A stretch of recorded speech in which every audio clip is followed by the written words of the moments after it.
Halo semuanya, pada pertemuan kali ini kita akan membahas terkait bagaimana mengolah data dan menginterpretasikan data dalam penelitian kualitatif. Jadi ini berada pada level terakhir pada pembahasan penelitian kualitatif ya. Setelah kita membahas dari populasi, jenis data, metode, desain, nah ini pada yang terakhir bagaimana mengolahnya, menganalisisnya, kemudian menginterpretasikan data kualitatifnya seperti apa. Nah, ini kita bahas. Nah, ini pengolahan data kualitatif. Hal yang diperhatikan saat pengolahan data kualitatif adalah ketepatan data dan informasi yang disampaikan oleh informan atau narasumber.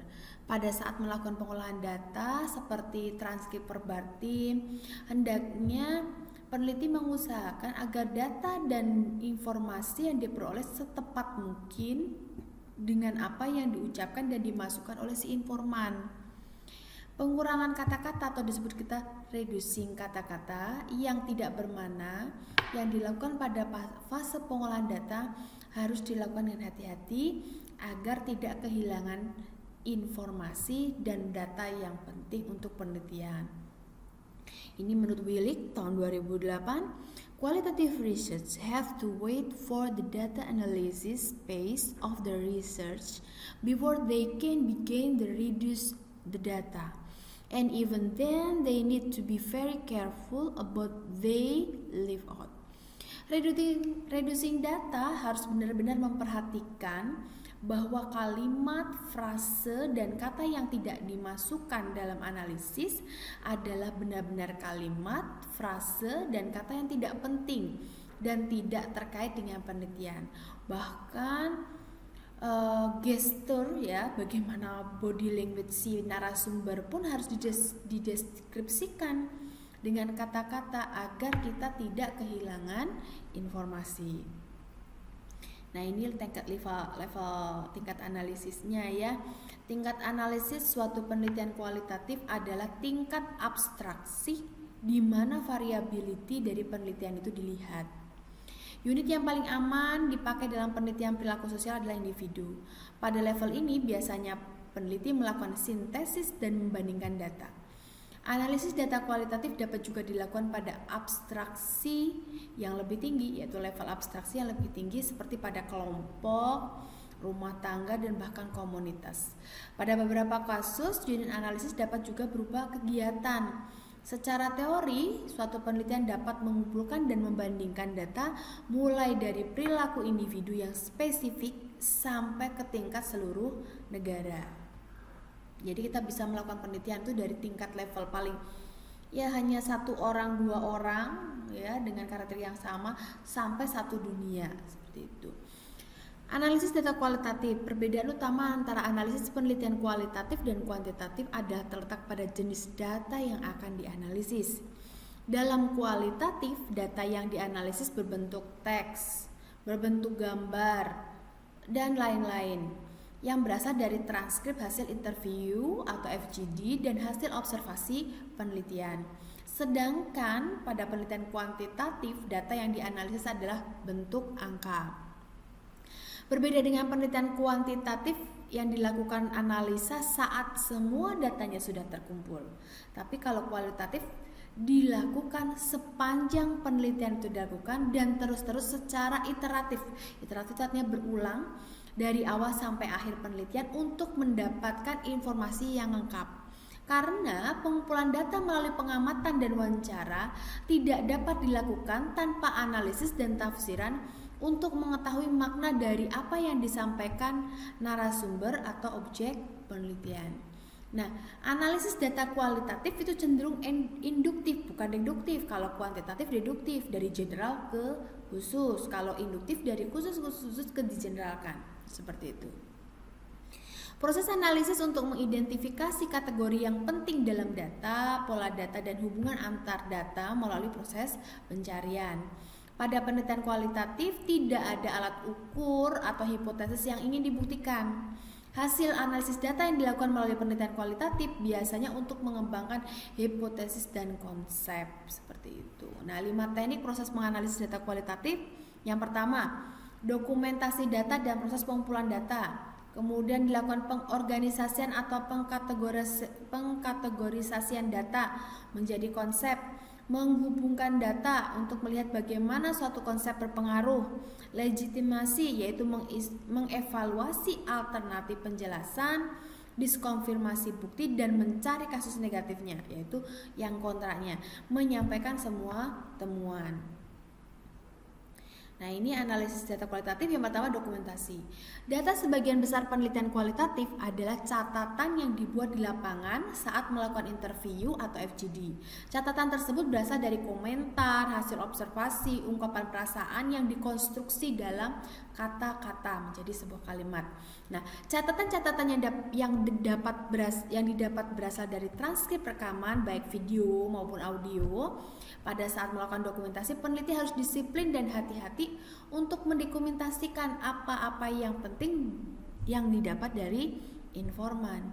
Data dan informasi yang didapat dari lapangan biasanya sangat banyak saat diubah menjadi transkrip. Ketelatenan dan kedisiplinan peneliti melakukan proses pembuatan transkrip wawancara segera setelah wawancara dilakukan sangatlah penting. Pada saat membuat transkrip, peneliti sebenarnya sudah melakukan analisis seperti siapa yang berbicara dan apa yang dibicarakan, apa posisi orang yang berbicara tersebut dalam kelompok yang diteliti. Kemudian conceptualization, coding, dan categorizing. Identifikasi dan pengembangan konsep bagian penting dari proses interaktif dalam penelitian kualitatif. Kadangkala konseptualisasi dimulai dengan observasi sederhana yang langsung diinterpretasikan. Fokus dari konseptualisasi adalah untuk memberikan gambaran yang lebih rinci akan apa yang telah diobservasi dan memberikan alasan mengapa hal yang diobservasi itu penting. Ide awal analitis kemudian dites melalui observasi baru. Masalah penelitian yang telah dibuat di awal konsep dipakai dibandingkan dengan hasil observasi. Nah, proses ini terus dilakukan sampai yang didapat menjadi saturasi, kejenuhan. Nah, proses ini disebut dengan proses konseptualisasi. Suatu matrik yang didesain dengan baik akan dapat memfasilitasi proses coding dan kategorisasi. Jadi, data yang didapat ya melalui video, wawancara dan sebagainya ditranskrip ya menjadi sebuah transkrip wawancara, lalu dikategorisasikan dan menjadi konseptual seperti itu. Nah, ini present observable condition ya. Ini ada kondisinya. Nah, dari user bagaimana, untuk administrator bagaimana. Nah, ini dibandingkan.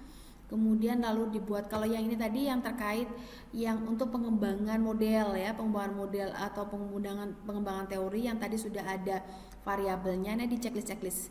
Kemudian dihitung, diangkain seperti itu. Kemudian autentifikasi kesimpulan ya, setelah kita mengumpulkan data kemudian menganalisisnya. Nah, ini ada autentifikasi kesimpulan. Tidak ada standar ya sebenarnya untuk mengukur tingkat kesahihan atau validitas atau autentifikasi dari kesimpulan dan penelitian kualitatif. Namun untuk menjaga kesahihan data, peneliti perlu cermat mempertimbangkan bukti dan metode untuk mengambil kesimpulan. Scott ini tahun 2012 menyatakan bahwa informasi atau data kualitatif dapat diukur melalui 3 kriteria. Yang pertama, seberapa terpercaya informannya. Apakah pernyataan dibuat oleh seseorang yang memiliki hubungan kepercayaan atau oleh seseorang yang baru saja bertemu dengan peneliti? Apakah informan punya alasan untuk berbohong? Jika pernyataan tersebut tampaknya tidak dapat dipercaya sebagai indikator kejadian yang sebenarnya, dapatkah setidaknya mereka digunakan untuk membantu memahami perspektif informan? Kemudian yang kedua, apakah pernyataan dibuat sebagai tanggapan atas pernyataan peneliti atau dibuat secara spontan? Pernyataan spontan lebih mungkin untuk menunjukkan apa yang dikatakan oleh peneliti tidak akan muncul. Nah, yang ketiga, bagaimana kehadiran peneliti atau pembantu peneliti mempengaruhi tindakan dan pernyataan anggota grup lainnya. Reaktivitas untuk diamati tidak pernah dapat dikesampingkan sebagai kemungkinan penjelasan untuk beberapa fenomena sosial yang diamati secara langsung. Namun, jika peneliti dengan hati-hati membandingkan apa yang dikatakan informan ketika peneliti tidak hadir, apa yang peneliti amati secara langsung dan apa yang dikatakan anggota kelompok lain tentang praktek normal mereka, tingkat reaktivitas dapat dinilai sampai batas tertentu. Nah, ini adalah pertanyaan yang mengukur dari sebuah kesimpulan penelitian kualitatif. Kemudian bersifat reflektif. Kepercayaan pada kesimpulan dari suatu penelitian lapangan juga diperkuat oleh kejujuran dan catatan informasi tentang bagaimana peneliti berinteraksi dengan subjek di lapangan. Masalah apa yang mereka hadapi dan bagaimana masalah tersebut diselesaikan. Seperti sejarah alam tentang bukti perkembangan memungkinkan mereka untuk mengevaluasi penemuan dan memberikan gambaran kepada penafsiran filosofi yang mengarahkan banyak penelitian kualitatif. Laporan yang bersifat reflektif tersebut sangat penting dan utama karena perkembangan faktor tak tetap pada sifat lapangan peneliti sampai taraf yang penting. Peneliti memperbaiki metode di dalam konteks investigasi tertentu daripada mengaplikasikan prosedur standar yang telah ditentukan sebelum peneliti dimulai. Nah, ini bersikap reaktif. Kemudian reflektif ya ketika kita membuat sebuah laporan itu. Kemudian yang selanjutnya adalah interpretasi data kualitatif. Interpretasi ada suatu hasil karya kompleks dan dinamis yang memerlukan kemampuan dan teknik memahami data, kedisiplinan dan kekreatifan peneliti dalam mengolah, memahami, dan mengembangkan data tersebut menjadi ide-ide yang kemudian dibandingkan dengan model atau konsep atau teori yang telah ada. Karena interpretasi data adalah pengembangan ide atau hasil penemuan penelitian yang kemudian direalisasikan dengan teori yang dihasilkan dari kajian pustaka untuk menghasilkan konsep-konsep, model-model atau teori yang bermakna baru dalam rangka memperkaya ilmu pengetahuan. Jadi kita menginterpretasikan data kualitatif itu perlu kemampuan ya yang kreatif, memahami, mengembangkan ide, dan tentu juga membandingkan dengan teori-teori yang ada seperti itu sehingga terjadi pengembangan dan kemudian ada muncul teori-teori baru. Jadi demikian terkait bagaimana kita menganalisis ya, mengolah datanya ya, kemudian dianalisis, diinterpretasikan. Nah, tadi secara singkat diolahnya itu dari wawancara, kemudian ditranslate menjadi transkrip wawancara, dari situ kemudian decoding, setelah itu decoding dikategorikan, setelah itu dikonseptualkan seperti itu. Nah, setelah dikonseptual kemudian diinterpretasikan. Ya, diinterpretasikan, dari diinterpretasikan tersebut kita pertama harus reflektif, kemudian harus dibandingkan dengan yang sudah ada, teori-teori sebelumnya apakah kontra atau benar-benar sama dan sebagainya, sepakat atau sebagainya. Jadi itu intinya. Jadi dalam menganalisis mengolah itu pertama, kalau datanya karena berbentuk teks atau video audio ditranskripkan ke dalam sebuah teks wawancara, kemudian dilakukan coding, kemudian kategorisasi dan dikonseptualkan, dibuat kerangka seperti itu. Itu saja terkait pengolahan, analisis dan interpretasi data kualitatif. Nanti selanjutnya saya akan memberikan contoh penelitian kualitatif ya. Nanti harapan saya Anda bisa membuat sebuah proposal penelitian kualitatif. Cukup sekian dari penjelasan saya, semoga ini memberikan kebermanfaat kepada kita semuanya. Kemudian kalau ada pertanyaan Anda bisa bertanya dengan meninggalkan pesan di bawah video ini atau WhatsApp atau email ke saya. Cukup sekian, wassalamualaikum warahmatullahi wabarakatuh.